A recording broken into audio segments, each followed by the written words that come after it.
जय मसीह। आज के सुबह की आराधना में मैं आप सबों का स्वागत करता हूं और मैं आशा करता हूं कि आप सब प्रभु के अनुग्रह से कुशल मंगल हैं। आइए इस आराधना को आरंभ करेंगे और हम आरंभ में एक गीत गाएंगे जिसका बोल है, महिमा से तू जो भरा हुआ, ज्योति में सदा रहने वाला।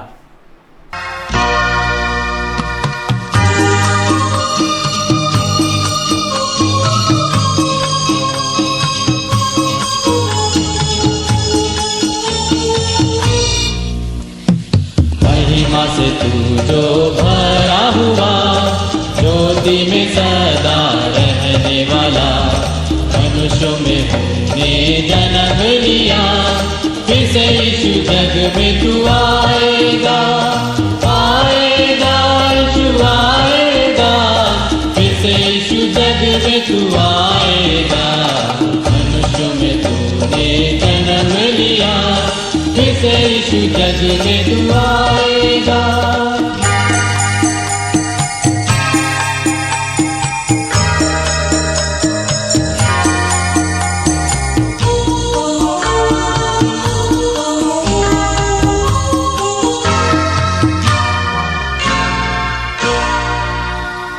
भूमि आकाश में समा न सका, मंदिरों में तू रह न सका, चंद्र होकर चरनी में पैदा हुआ, मन में हमारे घर तू बना, घर तू बना यीशु घर तू बना, मन में हमारे घर तू बना, चंद्र होकर चरनी में पैदा हुआ, मन में हमारे घर तू बना।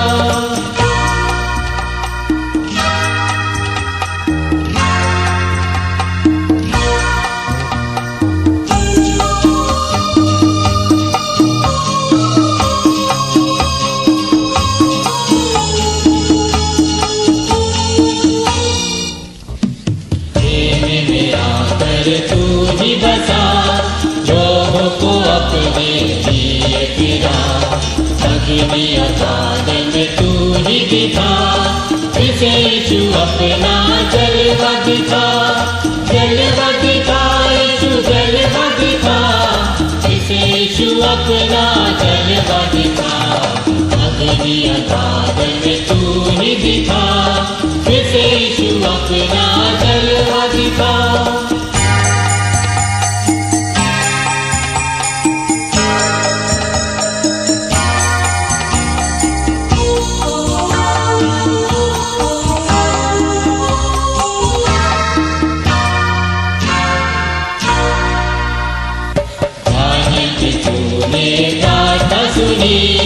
ऐसा कि तूने सहायता दी, बाबुल में तूने बेदारी भेजी, अपने लोगों को फिर से दे रिहाई, दे रिहाई यीशु दे रिहाई, अपने लोगों को फिर से दे रिहाई, बाबुल में तूने बेदारी भेजी, अपने लोगों को फिर से दे रिहाई।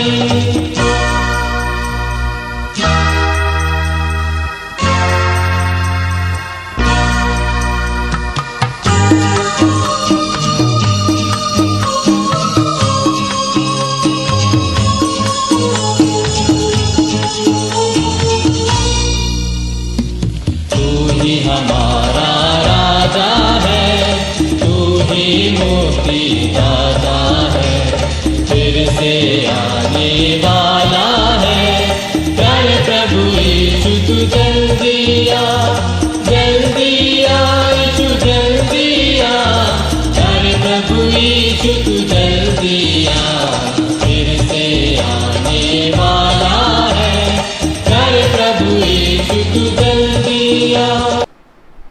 आइए हम प्रार्थना करेंगे। प्रभु जी, हम तुझे धन्यवाद देते हैं आज के सुबह के लिए, धन्यवाद देते हैं तेरे अनुग्रह के लिए जिसके कारण से प्रभु हम तेरी उपासना में उपस्थित हो पाए हैं। धन्यवाद देते हैं प्रभु कि तूने हमें सुरक्षित रखा, हर प्रकार के खतरों से बचा के रखा, बीमारियों से बचा के रखा है, इसलिए हम तुझे धन्यवाद देते हैं। विशेष धन्यवाद देते हैं प्रभु कि अपने अनुग्रह में हमको तुझे जानने का मौका दिया, कि हम तेरे संतान कहलाए जा सकें, हमको उद्धार दिया और जिसके कारण से प्रभु आज हम तेरे परिवार के हिस्सा में जोड़े गए जाते हैं, इसलिए हम तुझे धन्यवाद देते हैं। हे प्रभु, तेरे बड़ी अनुग्रह के लिए, तेरे बलिदान के लिए, तेरे द्वारा पाया उद्धार के लिए हम तुझे धन्यवाद देते हैं। आज के इस सुबह में प्रभु हम उन सभी भाई बहनों को स्मरण करते हैं जो बीमार हैं और अस्पताल में हैं, कईयों के प्रियजन चले गए हैं, उनके परिवार दुखी हैं। हे प्रभु, उन सबों को हम स्मरण करते हैं। अपनी शांति उन दुखी परिवारों को दे जिन्होंने अपने प्रियजनों को खोया है प्रभु, और यह दुख खोने का तू समझता है। इस कारण से हम उनके शांति के लिए, उनकी मन के में धीरज उत्पन्न हो सके प्रार्थना करते हैं। साथ ही हम प्रार्थना करते हैं प्रभु हमारे बीमार भाइयों के लिए, बहनों के लिए उन्हें तू चंगाई दे, ताकि वे चंगे हो करके तेरी उपासना कर सके और तेरी उपस्थिति में आ सके, और साथ ही जो कार्य उन्हें तूने दिया है उसे वो पूरा कर सके। इस आराधना में प्रभु हम चाहते हैं कि तू उपस्थित हो, और जब हम तेरे वचन पर ध्यान देते हैं, होने दे कि यह वचन के पढ़ने से, इसकी बातों को समझने से हमारा हृदय परिवर्तित हो सके। सारी आदर और महिमा प्रभु तुझको देते हैं और यीशु मसीह के नाम से मांगते हैं, आमीन। आज की आराधना के लिए हम फिर से खोलेंगे पहला कुरिन्थियों की पत्री और उसके 15 अध्याय को। 15 अध्याय जैसा कि हम जानते हैं पुनरुत्थान का अध्याय है, और हम इसके सभी हिस्सों को धीरे धीरे देख चुके हैं। आज हम इसके आखिरी हिस्सा जो 50 पद से 58 पद में हमको मिलता है, 50 to 58 में, उसको हम देखेंगे। यह अध्याय पुनरुत्थान का अध्याय है और नए नियम के कलीसिया के लिए यह एक महत्वपूर्ण विषय रहा है। पुनरुत्थान का सिद्धांत कलीसिया का नेव है, लेकिन आज के वर्तमान कलीसिया में इस विषय को लेकर के प्रचार नहीं सुना जाता है, या लोग इसके बारे में ज़्यादा चर्चा नहीं करते हैं। हालांकि नए नियम के समय में और विश्वासियों के बीच में और प्रेरितों के प्रचार में हम पुनरुत्थान उनके प्रचार का केंद्र को होते हुए देखते हैं। इस कारण से इस अध्याय को समझना, इसको स्वीकार करना बहुत आवश्यक है। जब हम 50 से 58 में ध्यान देंगे तो हम उन बातों को फिर से दोहराएंगे जिसको हम देखते आए हैं। इतने दूर हमने 15वें अध्याय में देखा है कि पौलुस ने बार बार यह कोशिश किया है यह समझाने के लिए कि कैसे यीशु मसीह का पुनरुत्थान एक विश्वासी के पुनरुत्थान के साथ जुड़ा है। इस अनुच्छेद में अब वो अपने सारे तर्क को जो वो पहले से समझाता आया है, यहाँ पर उसको अंत करेगा। यह अनुच्छेद उसके तर्क का समिंग अप है, यानी कि वो सारांश अब देना आरंभ कर रहा है। जो तर्क या जो शिक्षा वो 23 और 24 पद से आरंभ किया है कि कैसे यीशु मसीह जी उठेगा और बाकी फिर कैसे जिएंगे। 23 पद में कहता है कि सब कोई अपने अपनी बारी से पुनरुत्थित होंगे। पहला फल मसीह, फिर मसीह के आने पर उसके लोग, इसके बाद अंत होगा। उस समय वो सारी प्रधानता, सारा अधिकार, सामर्थ का अंत करके राज्य को परमेश्वर पिता के हाथ में सौंप देगा। पुनरुत्थान केवल यीशु मसीह तक सीमित नहीं है, या पुनरुत्थान केवल विश्वासियों तक सीमित नहीं है, बल्कि पुनरुत्थान में न्याय का होना भी आवश्यक है। और इस न्याय के चित्र को वो फिर 26 से 28 पद में भी आगे समझाता है कि कैसे शैतान नष्ट किया जाएगा, अंतिम बैरी नाश किया जाएगा, परमेश्वर सब कुछ को अपने पांव के तले कर देगा, और उसके बाद फिर वह स्वयं पुत्र अपने आप को पिता के अधीन करेगा ताकि इससे परमेश्वर को महिमा मिले। यहीं पर वो अनुच्छेद अंत नहीं होता है, बल्कि आगे 35 पद में जब हम पढ़ते हैं तो वह पौलुस अब आगे समझाता है कि किस तरीके का पुनरुत्थान होगा। जब हम कहते हैं कि विश्वासियों का पुनरुत्थान होगा तो किस प्रकार का पुनरुत्थान होगा, क्योंकि कुरिन्थ की कलीसिया जो हम पढ़ते हैं कि वो सवाल पूछते हैं 35 पद में कि मुर्दे किस रीति से जी उठेंगे और कैसे देह के साथ आते हैं। सो पौलुस अब उनको समझाता है कि यह अमरता का शरीर, अमरता का देह किस प्रकार का होगा, और यह एक महिमित शरीर होगा। और पौलुस बताता है जैसे बीज भूमि में पड़ करके मरता है और फिर एक नया पौधा बनता है, और यह पौधा बिल्कुल ही अलग होता है अपने बीज से, ठीक उसी रीति से विश्वासी भी अपने शारीरिक जीवन में, अपने स्वाभाविक जीवन में मरते हैं और यीशु मसीह को जानने के कारण से अमरता को पहनते हैं और अमरता में जिलाए जाते हैं। सो जब उनका पुनरुत्थान होता है तो वह एक आत्मिक देह है। अब इसी बात को 50 पद से वह अब और समझाता है कि यह कैसा होगा, यह आत्मिक देह कैसा देह है। सो 50वां पद से आगे हम अभी पढ़ेंगे 50 to 58। पहला कुरिन्थी 15 अध्याय 50 से 58। हे भाइयों, मैं यह कहता हूँ कि मांस और लहू परमेश्वर के राज्य के अधिकारी नहीं हो सकते, और न विनाश अविनाशी का अधिकारी हो सकता है।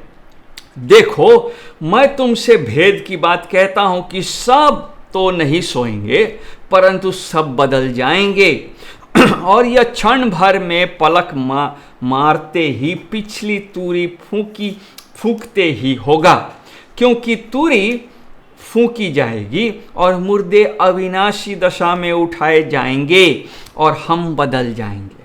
क्योंकि अवश्य है कि यह नाशमान देह अविनाश को पहन ले और यह मरणहार देह अमरता को पहन ले। 54 पद, और जब यह नाशमान अविनाश को पहन लेगा और यह मरणहार अमरता को पहन लेगा, तब वह वचन जो लिखा है पूरा हो जाएगा कि जय ने मृत्यु को निगल लिया। हे मृत्यु, तेरी जय कहाँ रही?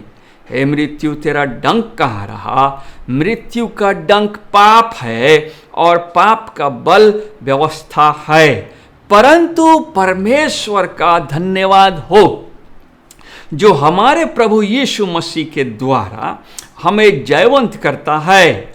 सो हे मेरे प्रिय भाइयों, दृढ़ और अटल रहो और प्रभु के काम में सर्वदा बढ़ते जाओ, क्योंकि यह जानते हो कि तुम्हारा परिश्रम प्रभु में व्यर्थ नहीं है।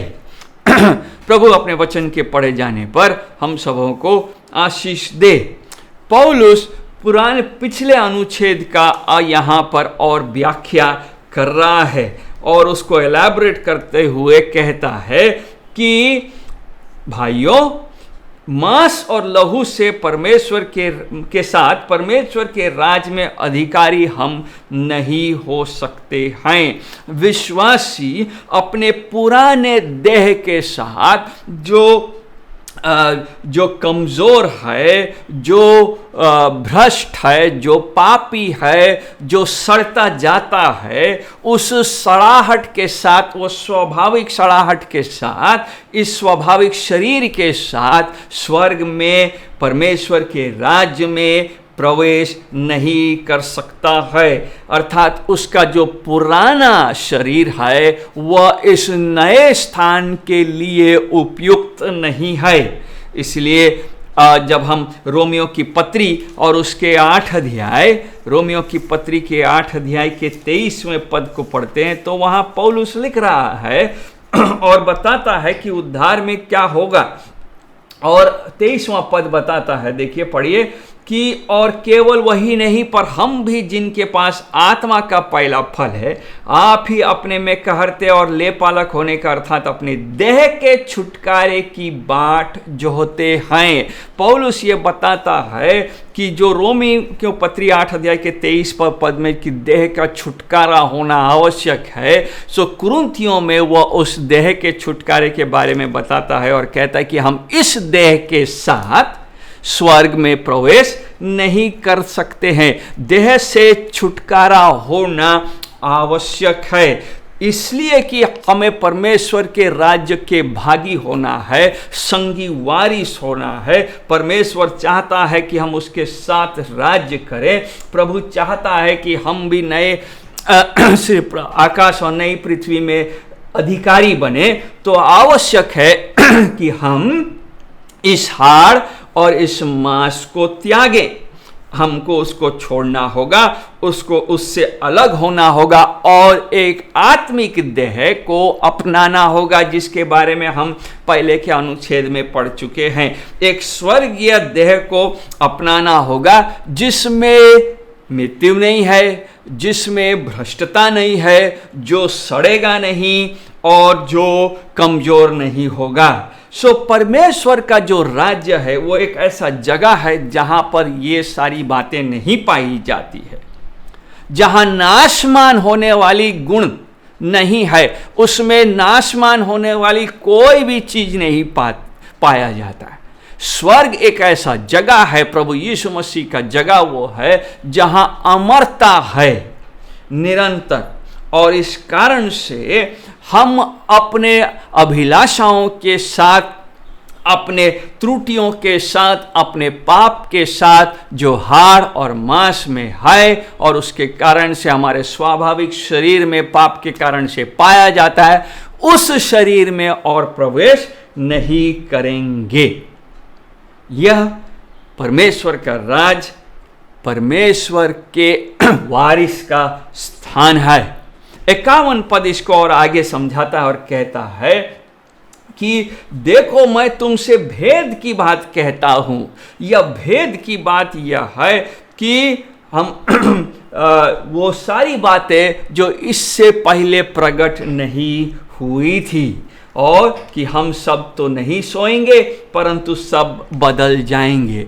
भेद की बात ये का माने यह है कि इससे पहले पुराने नियम में विश्वासियों को इतना कुछ मालूम नहीं था जितना अभी मालूम है। परमेश्वर ने यहाँ पर अपने भविष्य के प्लान को प्रकट किया है। इफिसियों की पत्री में यदि हम 3 अध्याय के 4 और 5 पद पढ़ेंगे तो वहाँ भेद का माने हमको समझाया गया है, वहाँ उसका परिभाषा हमको मिलता है। इफिसी 3 अध्याय और उसका 4 और 5 पद में वहाँ लिखा है, जिससे तुम पढ़कर जान सकते हो कि मैं मसीह का वह भेद कहाँ तक समझा हूँ, जो और समयों में मनुष्यों को, संतानों को ऐसा नहीं बताया गया था, जैसा कि आत्मा के द्वारा अब उसके पवित्र प्रेरितों और भविष्यवक्ताओं पर प्रकट किया गया है। तो भेद का माने यह है कि पहले के विश्वासी इस विषय को लेकर के इतना स्पष्ट नहीं है। और क्या वो विषय है? वो विषय यह है कि सब मरेंगे नहीं, सब नहीं सोएंगे, परंतु सब बदल जाएंगे। और इस सच्चाई के बारे में कलीसिया को यीशु मसीह ने यूहन्ना 14 अध्याय के 1 से 3 पद में भी बात किया था, बताया है। यूहन्ना उसका 14 अध्याय और उसका 1 से 3 पद, और वहाँ हम पढ़ते हैं, लिखा है कि तुम्हारा मन व्याकुल ना हो, तुम परमेश्वर पर विश्वास रखते हो, मुझ पर भी विश्वास रखो। मेरे पिता के घर में बहुत से रहने के स्थान हैं, यदि ना होते तो मैं तुमसे कह देता, क्योंकि मैं तुम्हारे लिए जगह तैयार करने जाता हूँ। यदि मैं जाकर तुम्हारे लिए जगह तैयार करूँ तो फिर आकर तुम्हें अपने यहाँ ले जाऊँगा, कि जहाँ मैं रहूँ वहाँ तुम भी रहो, और जहाँ मैं जाता हूँ तुम वहाँ का मार्ग जानते हो। सो पौलुस ने वास्तव में यीशु मसीह के इसी बात को अपने शब्दों में दोहराया है कि हम यीशु मसीह हमारे लिए जगह तैयार कर रहा है, तैयार होने के बाद वो आता है हमें ले जाने के लिए, और जाने के समय में हम बदल जाएंगे। वहाँ लिखा है कि देखो, हम सब सोएंगे नहीं परंतु बदल जाएंगे। बदल जाने का मतलब ये है कि केवल वे ही नहीं जाएंगे जो सोएंगे और फिर पुनरुत्थान में पुनरुत्थित होंगे, बल्कि कुछ ऐसे लोग भी होंगे वहाँ हम कहा जाता है, क्योंकि पौलुस और नए नियम की कलीसिया यीशु मसीह के द्वितीय आगमन के लिए इंतजार कर रहे हैं। वो सोने के लिए इंतजार नहीं कर रहे हैं, उनके लिए यीशु मसीह का आना वो सच्चाई है जो होना है और शीघ्र ही होना है। इसलिए वो सोने की बात नहीं कर रहा, इसलिए वो कहता है हम सब तो नहीं सोएंगे। अर्थात वो भविष्य को देख रहा है और सोचता है और समझता है कि यह समय आएगा जब विश्वासी जो जीवित रहेंगे वे बदल जाएंगे। सब के सब नहीं सोएंगे, लेकिन ऐसे कुछ होंगे जो बदल जाएंगे। बदल जाने का मतलब है उनका नाशमान शरीर अविनाशी को पहन लेगा। और कैसे होगा ये? वहाँ पर 52 पद बताता है यह क्षण भर में होगा, इन अ मोमेंट होगा। क्षण भर का माने है कि वह यह समय है जिसको और अधिक और आगे भाग नहीं किया जा सकता। वह समय जिसको और आगे तोड़ा नहीं जा सकता या डिवाइड नहीं किया जा सकता, जिसका उदाहरण उसने दिया कि वो क्षण भर कैसे, मानो पलक मारते ही होगा। पलक मारना शरीर का आँख ही वो सबसे जल्द ही रिएक्शन करने वाला अंग है जो रेस्पॉन्ड करता है।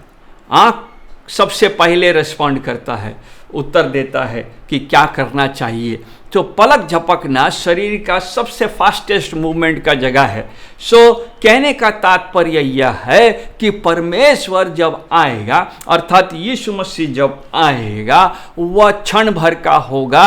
और जब बाकी चीज़ें होंगी, तुरी फूकी जाएंगी और तुरी फूकी के साथ मुर्दे जिलाए जाएंगे, ये सब चीज़ क्षण भर में होगा। और क्षण भर में विश्वासी जो जीवित हैं वे अविनाशी को पहन लेंगे। और कहने का तात्पर्य यह है कि जैसे परमेश्वर बाकी सब चीज़ों को नियंत्रण करता है, उसी रीति से न्याय के समय को भी वह अपने हिसाब से अपने नियंत्रण में रखता है और अपने सामर्थ्य में उस कार्य को पूरा करता है। सो यह शरीर का बदलना, यानी कि नाशमान से शरीर से अविनाशी होना, नाशमान शरीर को से बदल करके अनंतकालीन शरीर या स्वर्गीय शरीर में बदलना, ये परमेश्वर के सामर्थ्य से होगा। और जब ये होगा, मनुष्य के क्षमता और कल्पना से भी बाहर है। और ये परमेश्वर का वो सिंगल मोमेंट है, वो एकमात्र समय है जब वो अपना पूरा सामर्थ्य दिखाएगा। दूसरा पत्रस में पत्रस ने इस आँखों का पलक का झपकना और क्षण भर में बदलने को चोर के उदाहरण के साथ दिया है, जो हम दूसरा पत्रस 3 अध्याय के 10 पद में देखते हैं कि वो चोर की नाई आएगा। लिखा है दूसरा पत्रस उसके 3 अध्याय के 10वां पद में हम पढ़ते हैं, वहाँ लिखा है प्रभु का दिन चोर की नाई आ जाएगा। उस दिन क्या होगा? आकाश बड़ी हड़हड़ाहट के शब्द से जाता रहेगा और तत्व बहुत ही तप होकर के पिघल जाएंगे और पृथ्वी और उस पर के काम जल जाएंगे। यीशु मसीह का द्वितीय आगमन शांति से नहीं होगा। यीशु मसीह का द्वितीय आगमन आवाज के साथ होगा और संसार कांप उठेगी और जानेगी कि उसका सृष्टिकर्ता उसके बीच में उपस्थित है। इसके पहले जब यीशु मसीह इस पृथ्वी पर आया तो वो बहुत शांति से आया।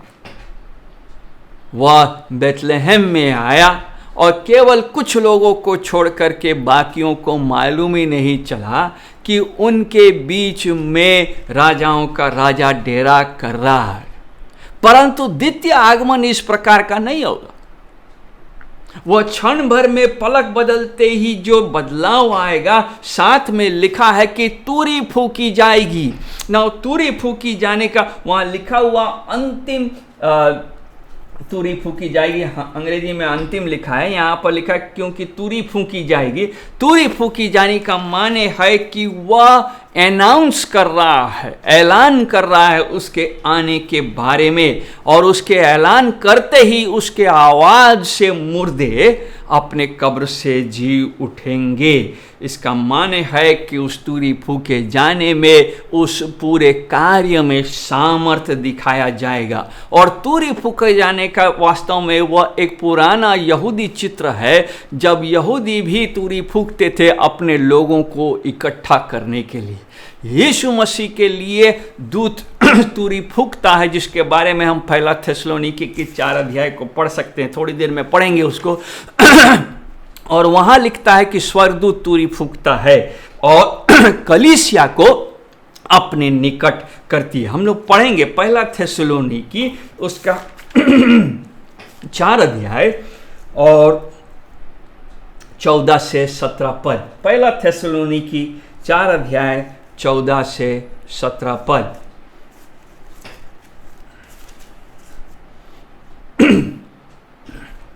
और पौलुस लिखता है 14वें पद में, क्योंकि यदि हम प्रतीति करते हैं कि यीशु मरा और जी भी उठा, तो वैसे ही परमेश्वर उन्हें भी जो यीशु मसीह में सो गए हैं उसके साथ ले आएगा।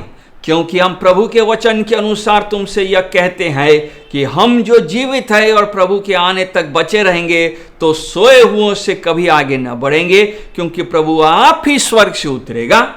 उस समय ललकार, प्रधान दूत का शब्द सुनाई देगा, परमेश्वर की तुरही फूंकी जाएगी और जो मसीह में मरे हैं वे पहले जी उठेंगे। तब हम जो जीवित हैं और बचे रहेंगे उनके साथ बादलों पर उठा लिए जाएंगे कि हवा में प्रभु से मिले, और इस रीति से हम सदा प्रभु के साथ रहेंगे। इन बातों से एक दूसरे को शांति दिया करो। ये यीशु मसीह का आना चुपचाप नहीं होगा, शांति से नहीं होगा, बल्कि उसमें बहुत आवाज होगा। निश्चय वो चोर के समान बिना समय का आएगा, बिना बताए आएगा, लेकिन शांति से आके अपना काम करके नहीं जाएगा, बल्कि ललकार के साथ पृथ्वी डोल उठेगी, पृथ्वी पिघल जाएगी, मुर्दे जी उठेंगे, कब्र खुल जाएंगे, और विश्वासी जो जीवित हैं वे अविनाशी को पहन लेंगे। परमेश्वर अपना सामर्थ दिखाने वाला है, और उस सामर्थ के लिए 53 पद कहता है वहां पर कि साथ ही क्या होगा कि न केवल हम बदल जाएंगे, क्योंकि अवश्य है कि यह नाशमान देह अविनाशी को पहन ले और यह मरणहार देह अमरता को पहन ले। ये संभव नहीं कि हम हाड़ और मांस के साथ उसके राज में प्रवेश कर जाएं। आगे वो समझाएगा कि क्यों नहीं होगा, परंतु यहां यह बताता है कि वह चेंज, वह बदलाव जरूरी है। यह बदलाव या तो मृत्यु में सोने के द्वारा आएगा, या यदि जीवित है तो उसके अनुग्रह से विश्वास किए हुए हैं तो हम अविनाशी को पहन लेंगे। परंतु बदलाव का होना जरूरी है, और हमको अविनाशी को पहनना है, यानी कि हमको एक अविनाशी देह मिलेगा। और हम भ्रष्टता से, सड़ाहट से, कमजोरी से निकल करके अमरता में युगानी युग के लिए प्रवेश करते हैं। और इस बात को वो समझाता है कि कैसे होगा, क्योंकि इस समय 54 पद में क्या हो रहा है, वो लिखता है कि यह नाशमान अविनाश को पहन लेगा और यह मरणहार अमरता को पहन लेगा। और जब यह होगा तो यह वचन पूरा होगा कि लिखा है कि जय ने मृत्यु को निगल लिया। 55 पद, हे मृत्यु तेरी जय कहाँ रही।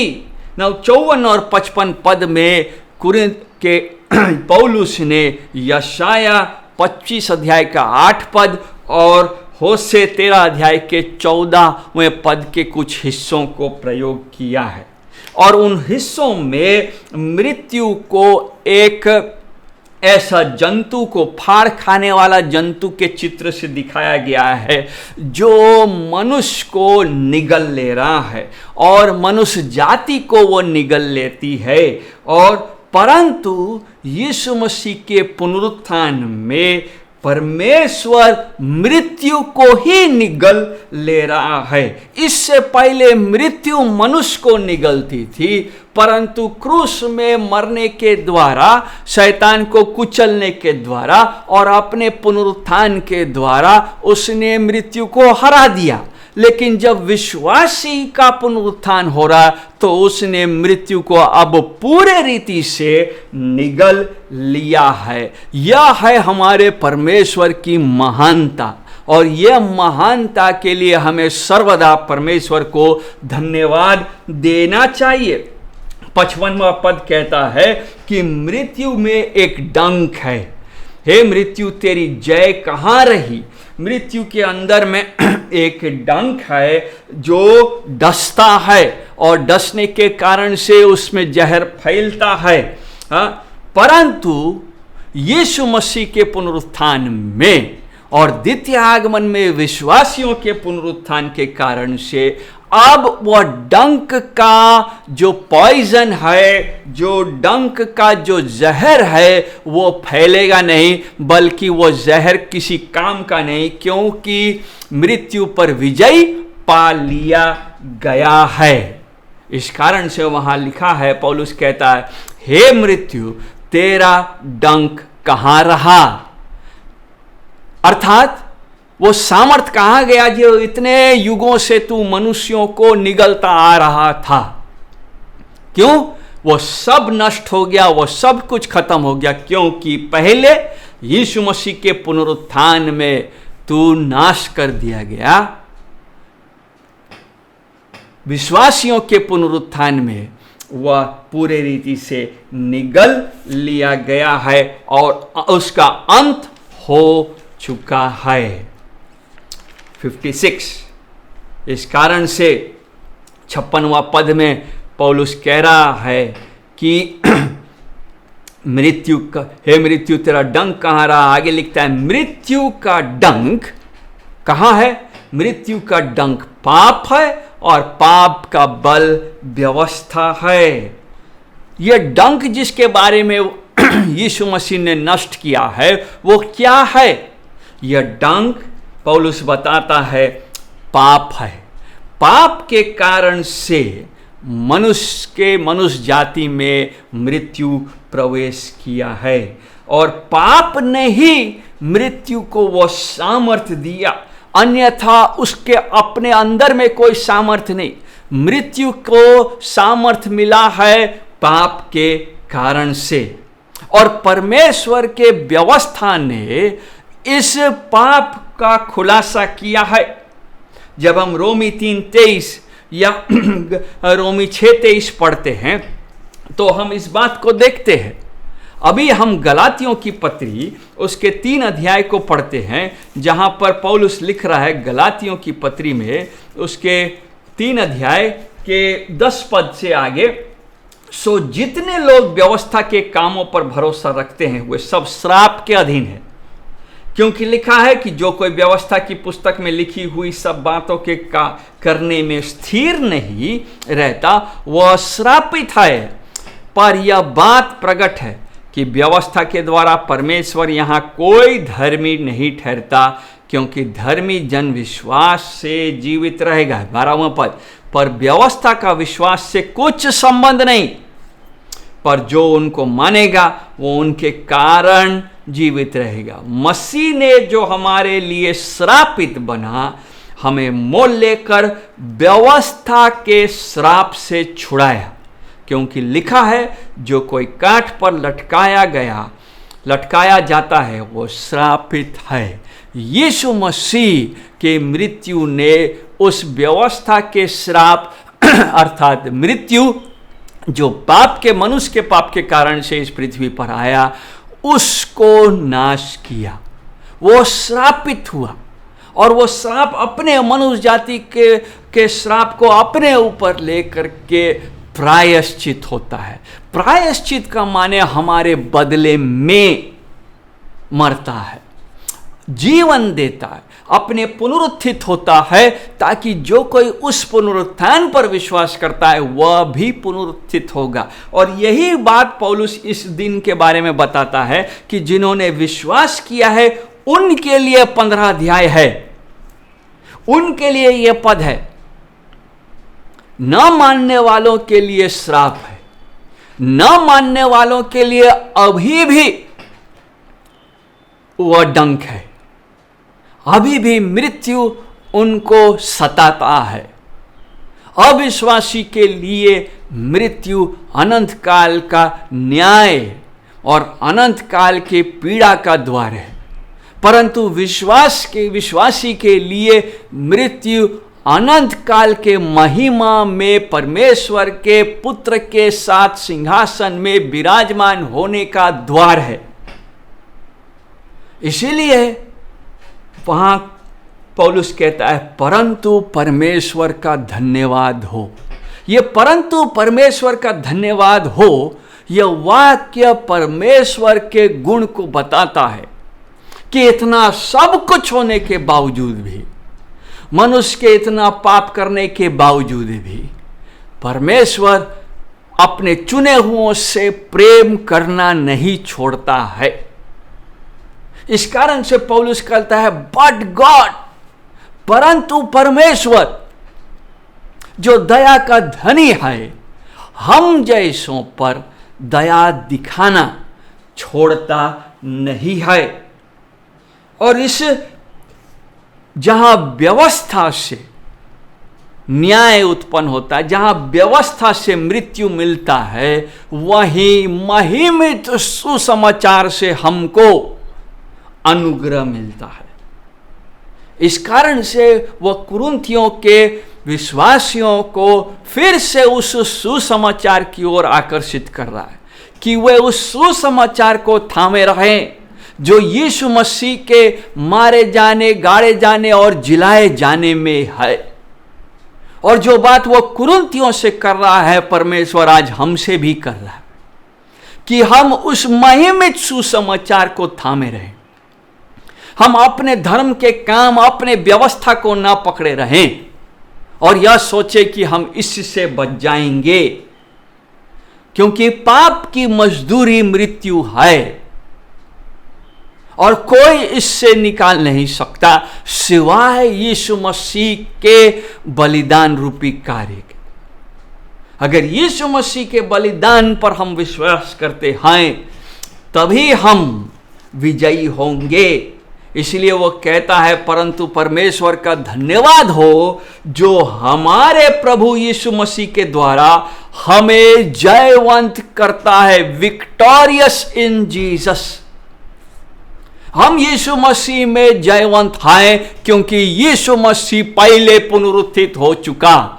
हम जयवंत हैं क्योंकि हमको आत्मिक देह मिल रहा है पुनरुत्थान में। यह पुनरुत्थान क्यों होगा? क्योंकि यीशु मसीह का पुनरुत्थान हो चुका है। That is a definite.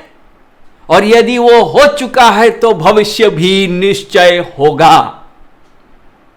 पौलुस यही कह रहा है। इसीलिए उसकी अंतिम पद बहुत अच्छा है। वो कहता है अंतिम पद में, सो हे मेरे प्रिय भाइयों, दृढ़ और अटल रहो, पुनरुत्थान पर दृढ़ता से थामे रहो, इस सिद्धांत को पकड़े रहो, क्योंकि इसी पर हमारा इस जीवन का चाल और बाकी के दिन बिताने का मार्ग छुपा हुआ है। यीशु मसीह पुनरुत्थित है, इसलिए उसने हमको अनंत आशा दिया है। अनंत आशा है, इसीलिए हम दृढ़ता से जी सकते हैं। दृढ़ और अटल रहो। एक विश्वासी के जीवन में दृढ़ता का होना अति आवश्यक है। यदि वो विश्वास में दृढ़ नहीं है तो इसका माने है कि उसने यीशु मसीह के इस उद्धार के कार्य को पूरी रीति से ग्रहण नहीं किया है। पौलुस बार बार कहता है कि उद्धार से दृढ़ता उत्पन्न होना चाहिए, क्योंकि विश्वास का माने है आज्ञाकारिता, और आज्ञाकारिता में ही हम दृढ़ता पाएंगे। केवल यह कहना कि हम यीशु मसीह पर, पुनरुत्थित यीशु मसीह पर विश्वास करते हैं, परंतु उसकी आज्ञाओं पर मानते नहीं या चलते नहीं, यह संभव नहीं है। इफिसियों की पत्री और उसका 6 अध्याय के 14वें पद में, इफिसियों की पत्री के 6 अध्याय के 14वें पद में पौलुस लिख रहा है और कहता है कि सो सत्य से अपनी कमर कसकर, धार्मिकता की झिलम पहनकर, पांव में मेल के सुसमाचार की तैयारी के जूते पहनकर, उन सब के साथ विश्वास की ढाल लेकर स्थिर रहो, जिससे तुम उस दुष्ट के सब जलते हुए तीरों को बुझा सको।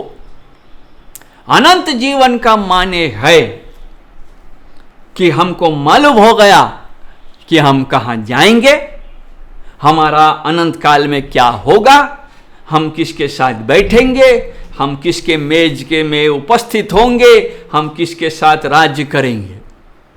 अगर हमको यह सब कुछ मालूम हो गया तो अभी क्या करना है? स्थिरता से अपने जगह पर एक सैनिक की तरह अपने स्थान पर खड़े रहना है, ताकि शैतान के जलते तीरों का, झूठे शिक्षाओं का, सांसारिक शिक्षाओं का, बदलते समयों का सामना कर सके। और बदलता समय हमको देख करके, हमारी स्थिरता को देख करके हमसे पूछे कि ऐसा कैसे है कि आप इतना स्थिर हैं। हमारी स्थिरता हमारी अपनी ताकत में नहीं है, हमारी स्थिरता हमारे अनंत जीवन पाने की में है, जो यीशु मसीह में हमको मिल चुका है। इसलिए स्थिर रहो।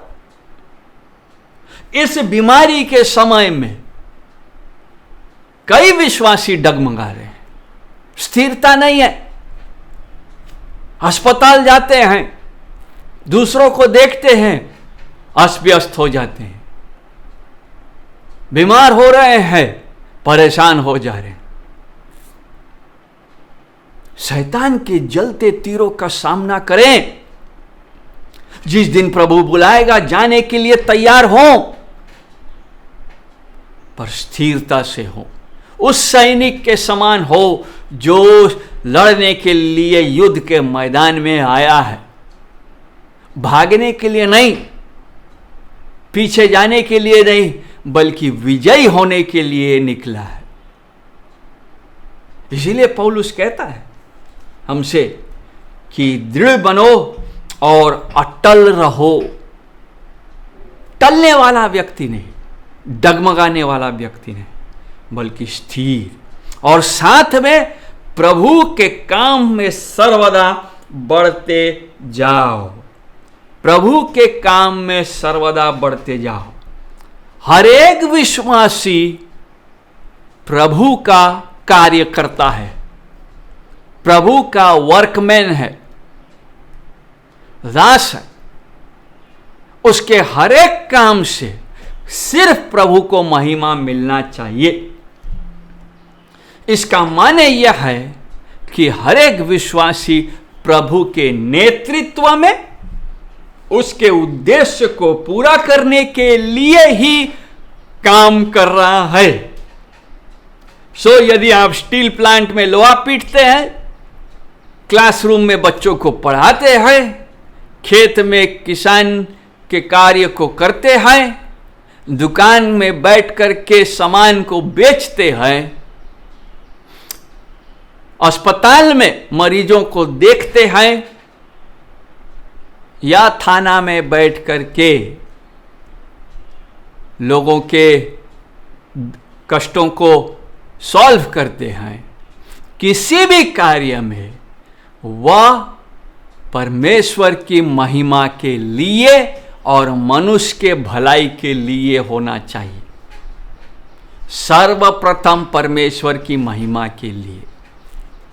परमेश्वर की महिमा का कार्य का माने नहीं है कि वह कार्य जो केवल कलीसिया में या कलीसिया के लिए किया जा रहा है, बल्कि वह हर एक कार्य जिससे परमेश्वर को प्रसन्नता मिले। आपका नौकरी करना जरूरी है, क्योंकि परिवार को परमेश्वर ने आपको दिया है। यदि आप यदि परिवार की अच्छी रीति से देखभाल कर रहे हैं तो परमेश्वर को उससे प्रसन्नता होती है और उससे परमेश्वर को महिमा मिलता है। यदि आप स्कूल जा रहे हैं पढ़ने के लिए, तो यह आपका कार्य है कि आप उसमें अच्छे हों। वहां लिखा है कि प्रभु के काम में सर्वदा बढ़ते जाओ, अबाउंड, बढ़ते जाओ। बढ़ते जाओ का माने है कि बेहतर होते जाओ, रोज बेहतर होते जाओ। यदि पढ़ रहे हैं तो कल का पढ़ाई से आज का पढ़ाई ज्यादा बेहतर होना चाहिए। पिछला क्लास का रिजल्ट जो था, आज का रिजल्ट उससे अच्छा होना चाहिए। यदि काम कर रहे हैं तो काम के क्षेत्र में आगे बढ़ना है। विश्वासियों के लिए यही आज्ञा है, क्योंकि इससे परमेश्वर को महिमा मिलता है। यह अपने कार्य के कारण लिए नहीं है, अपनी महिमा के लिए नहीं है। कई बार हम सोचते हैं एक्सेलेंस हमारे अपने लिए है, नहीं। परमेश्वर हमसे एक्सेलेंस का अपेक्षा रखता है, बेहतरीन रिजल्ट का अपेक्षा रखता है। यह विश्वासियों को आज्ञा दिया गया। इसलिए कई बार जो लोग परमेश्वर के वचन के अच्छे शिक्षक हुए हैं, वे दूसरे फील्ड में भी बेहतर हुए हैं। हमारे भारत देश में कई ऐसे मिशनरी थे जिन्होंने सुसमाचार सुनाने के अलावा बहुत कुछ किया, जिसमें उन्होंने अव्वलता प्राप्त किया, उन्नति दिखाया। ऐसे समय में जब प्रेस नहीं था तब प्रेस लाया, जब डिक्शनरीज नहीं थी तब डिक्शनरी का आरंभ कराया, भाषा को तैयार करने में सहायता किया। वो कह सकते थे मेरा काम केवल सुसमाचार सुनाना है, लेकिन वो जानते हैं, इस पद से वो समझे हैं कि हर एक काम में सर्वदा बढ़ते जाओ और दृढ़ और अटल रहो और प्रभु के काम में बढ़ते जाओ। क्या आपका काम प्रभु की महिमा के लिए हो रहा है, या आपने आपके काम में 8 घंटा जो मिलता है उसको बर्बाद करते हैं? हम उसके प्रति निष्ठावान नहीं हैं, लेकिन संडे को हम अपने आप निष्ठा दिखाने के लिए टाइम पर आ जाते हैं। ये प्रभु के काम में बढ़ना नहीं है। क्यों? क्योंकि वचन बताता है कि यदि हम प्रभु के काम में बढ़ते हैं तो इस जानकारी के साथ बढ़े कि तुम्हारा परिश्रम प्रभु में व्यर्थ नहीं है। हो सकता है संसार सब कार्यों को नहीं पहचाने और हमको उसका एप्रिसिएशन ना मिले, पहचान ना मिले, परंतु क्योंकि प्रभु हमारा काम देख रहा है, तो वचन बताता है कि हमारा परिश्रम व्यर्थ नहीं है। हर एक विश्वासी का आज्ञाकारिता के कारण से, परमेश्वर के आज्ञाकारी होने के कारण से उसको काम करना चाहिए। रोमियो की पत्री के आरंभ में और आखिरी में इसी बात को कहता है। हम आखिरी अध्याय को खोलेंगे जो 16वां अध्याय है, और वहाँ पर के 26वें पद में पौलुस लिखता है, रोमी 16 अध्याय का 26वां पद आखिरी पद है, अब प्रकट होकर सनातन परमेश्वर की आज्ञा से भविष्यवक्ताओं की पुस्तकों के द्वारा सब जातियों को बताया गया है कि वे विश्वास से आज्ञा मानने वाले हो जाएं। आज्ञा मानना होगा, और आज्ञा यह है कि हम उसके काम में बढ़ते जाएं, हर एक काम परमेश्वर के लिए। आखिरी शब्द बहुत अच्छा है, प्रभु में, 58 पद का, प्रभु में, कि तुम्हारा परिश्रम प्रभु में व्यर्थ नहीं है। विश्वासी का केंद्र, जीवन का केंद्र प्रभु में होना चाहिए। विशेषज्ञों का मानना है कि पौलुस की पत्रियों में यह शब्द प्रभु में लगभग 169 बार दोहराया गया। प्रभु में उद्धार है, प्रभु में आनंदित रहो, प्रभु के में आज्ञाकारी बने रहो, कोई और बार बार प्रभु में ये शब्द दोहराया गया। आज जबकि पुनरुत्थान, यीशु मसीह का पुनरुत्थान सच है, हो चुका है, और विश्वासी का पुनरुत्थान आने वाला है, क्या हम प्रभु में आज्ञाकारी हो रहे हैं?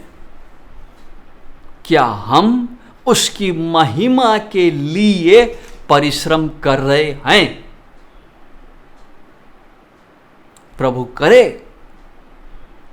कि हमारे जीवन में परिश्रम दिखे, हम मेहनत करें।